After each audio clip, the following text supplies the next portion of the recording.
Okey, Assalamualaikum warahmatullahi wabarakatuh dan selamat sejahtera. Diharapkan pelajar dapat memberi fokus pada tajuk kita hari ini iaitu 9.3 penggunaan pengembangan dan pengujukan jirim dalam kehidupan harian, dan satu lagi subtopiknya adalah konsep haba dalam kehidupan seharian. Okey, so untuk tajuk yang pertama ini, pelajar kena fahamkan konsep pengembangan dan pengecutan jirim. Seperti yang telah kita belajar sebelum ni, pengembangan bermaksud objek ataupun jirim dia berlakunya pemanasan. Okey, ataupun perkataan lain yang kita boleh guna adalah zarahnya akan serap haba. Okey, dan untuk pengecutan adalah penunjukan. Okey, perkataan lain yang kita boleh guna adalah bebas haba. Jadi ini adalah istilah yang pelajar kena tahu. Dan hari ini kita nak tengok apakah kegunaan konsep panas dan juga penyejukan. Konsep objek mengembang menjadi lebih besar dan juga konsep objek akan menjadi saiznya lebih kecil. Jadi yang pertama adalah merkuri. Okey, merkuri di dalam termometer. So, jirimnya yang mana? Jirimnya adalah merkuri. Okey, merkuri adalah dalam bentuk cecair. Ini jirim cecair. Okey, jirim cecair ini, merkuri namanya, dia adalah sejenis konduktor haba yang boleh mengembang dan mengecut. Okey, saya jelaskan konduktor haba. Konduktor haba adalah boleh atau jirim yang boleh mengalirkan arus elektrik, okey, boleh mengembang dan mengecut secara seragam. Ini specialnya berkaitan dengan merkuri, mengembang dan mengecut secara seragam walaupun perubahan suhu yang kecil. Naik 1 darjah Celsius, dia akan nampak perubahan 1 darjah Celsius tersebut. Turun 1 darjah Celsius, merkuri akan mengecut dan menurun menunjukkan perubahan turunnya 1 darjah Celsius. Dan ini menunjukkan merkuri adalah peka terhadap suhu. Okey?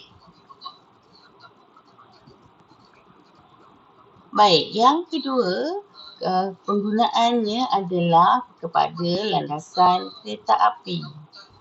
Okey, landasan kereta api. Kenapa dengan landasan kereta api? Landasan kereta api diperbuat daripada logam. Okey, yang mana satu? Ini yang saya lukiskan ikutkan garisan merah. Ini adalah logam yang pertama. Ini adalah logam yang kedua. Kalau pelajar boleh lihat di situ, saya pangkahkan X ni adalah ruang kosong. Ada jarak antara logam pertama dengan logam yang kedua. Itu dipanggil sebagai ruang kecil di antara penyambung rel. Di antara dua logam ini ada ruang kecil. Kenapa? Supaya apa yang berlaku bila rel yang pertama ini dipanaskan, dia akan mengembang. Tengok yang saya lukiskan garisan biru ni. Okey. Ini adalah saiz logam pertama yang bertambah saiznya. Dan logam yang kedua pula juga akan mengalami pertambahan saiz. Nampak ya?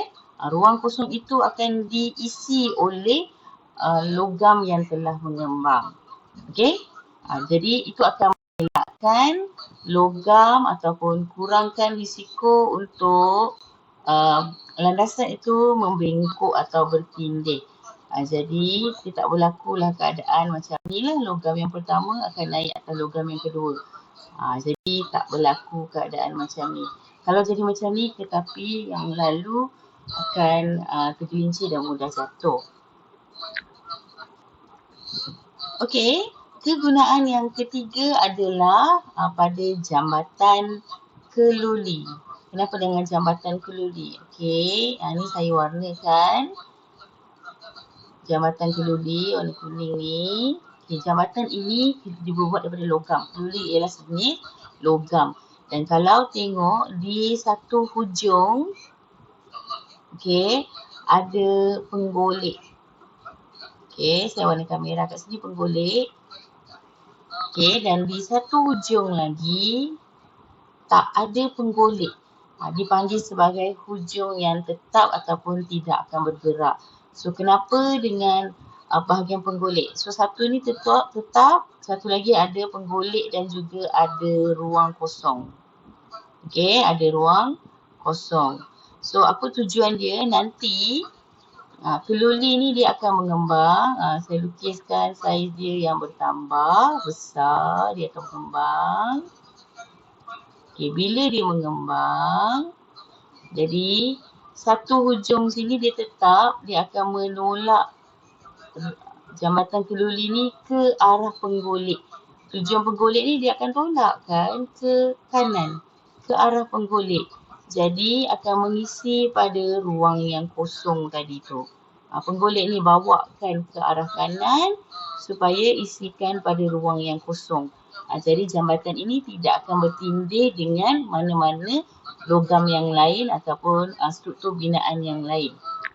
Okey, ini membolehkan pengembangan pada cuaca panas. Pada cuaca sejuk, dia akan kembali kepada saiz asal dan akan undur semula ke kiri menuju ke arah hujung yang tetap. Okey, seterusnya ini adalah penggera kebakaran. Okey, loceng penggera kebakaran. So, apa yang ada dalam loceng penggera kebakaran ini adalah dua jalur yang ada dekat dalam dia. Okey, jalur yang pertama, bukan dua jalur. Jalur ini akan berubah. Okey, ada actually dia memang ada dua jalur lah. Dia ada dua jalur. Satu yang biru, satu yang merah. Pada keadaan panas, jalurnya akan melengkung ke bawah. Dan pada keadaan sejuk. Pada keadaan sejuk. Salah lukis. Dia akan jadi macam smile macam gitu. So ini adalah dalam keadaan yang sejuk. Keadaan ini berlaku kerana logam yang warna biru dan merah ini akan mengembang dan mengecut pada kadar yang berbeza. Satu cepat mengembang, satu lagi lambat mengembang. Kenapa? Bila keadaan yang macam ni pada waktu panas, jalur di logam ni akan menyambungkan litar dan seterusnya pada bahagian loceng ini akan diketuk. Kerana litar telah bersambung, jadi akan mengetuk cepir untuk fire alarm ni.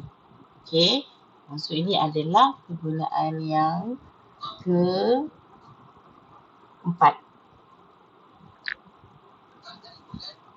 Baik. Seterusnya, boleh rujuk buku OMG, muka surat 125. Kenapa dengan muka surat OMG, muka surat 125? Kita nak jawab soalan dia lah. Uji kefahaman kita kan. Kenapa dengan Mercury? Mercury. Dia dah bagi kat sini Mercury. Mercury ialah konduktor Hubble yang baik. Mercury juga sangat peka kepada suhu. Apa yang akan berlaku bila bila Mercury mengembang ialah isi padu. Isi padu akan mengembang ataupun satu lagi bila disejukkan dia akan mengecut. Secara seragam dengan perubahan suhu yang kecil. Ini seperti yang saya jelaskan tadi. Itu adalah Mercury. Seterusnya adalah pada landasan kereta api, geseran tayar dan juga landasan. Kedua-dua ni adalah logam. Akan menghasilkan haba. Apa berlaku ialah haba ini akan memanaskan landasan kereta api. Okey, ruang kecil, yang mana ruang kecil ni lah, ruang kecil ni yang saya tunjukkan tadi akan membolehkan landasan mengembang. Okey, bila landasan mengembang dan ini akan dapat mengelakkan landasan rosak. Okey, mengelakkan kerosakan landasan kereta api. Okey, soalan seterusnya adalah berkaitan dengan masalah-masalah dalam kehidupan seharian. Okey, penutup botol yang ketat. Okey, bila dia ketat bermaksud sukar untuk kita buka.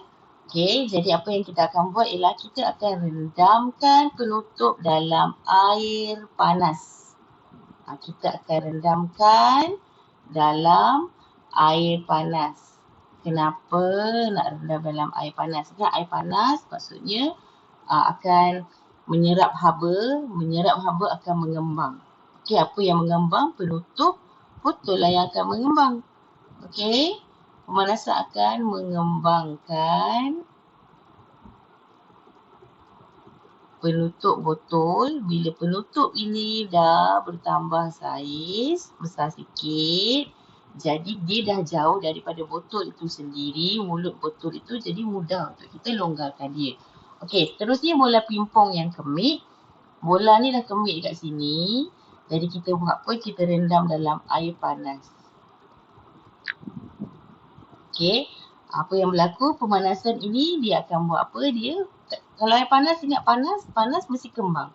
Okey, dia akan mengembangkan bola pimpong, udara.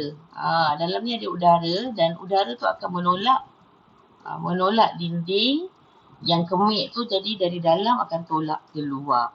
Itu adalah cara macam mana boleh berlakunya bola pimpong ni kembali kepada keadaan asal. Okey, seterusnya kita nak tengok subtopik yang kedua, iaitu konsep haba dalam kehidupan seharian. Okey, untuk konsep haba dalam kehidupan seharian, pelajar kena tanamkan dalam kepala berkaitan dengan konsep bangunan hijau. Okey, ini tidak bermaksud bangunan itu dicat dengan warna hijau, bukan. Okey, konsep bangunan hijau ialah untuk mengurangkan kesan terhadap alam sekitar dan kesihatan manusia. Okey, alam sekitar dan kesihatan manusia. Dia nak bagi alam sekitar kurang kesan negatif, kesihatan manusia juga kurang kesan negatif. Okey, kerana sekarang bumi ini telah mengalami kepesatan pembangunan. So kita nak kurangkan masalah lah kepada alam sekitar dan juga kesihatan manusia. Baik, jadi macam mana yang kita nak buat untuk membantu dari segi kesihatan manusia dan juga alam sekitar? Kita buat sesuatu kepada bangunan. Okey, kita buat sesuatu kepada bangunan, office ke, pejabat ke, rumah ke. Itu adalah perkara yang kita boleh buat pada binaan atau pembangunan. Okey, apa ciri-ciri? Ciri-cirinya adalah mempunyai kecekapan tenaga yang tinggi. Contohnya adalah menggunakan tenaga solar ataupun tenaga yang boleh diperbaharui. Okey.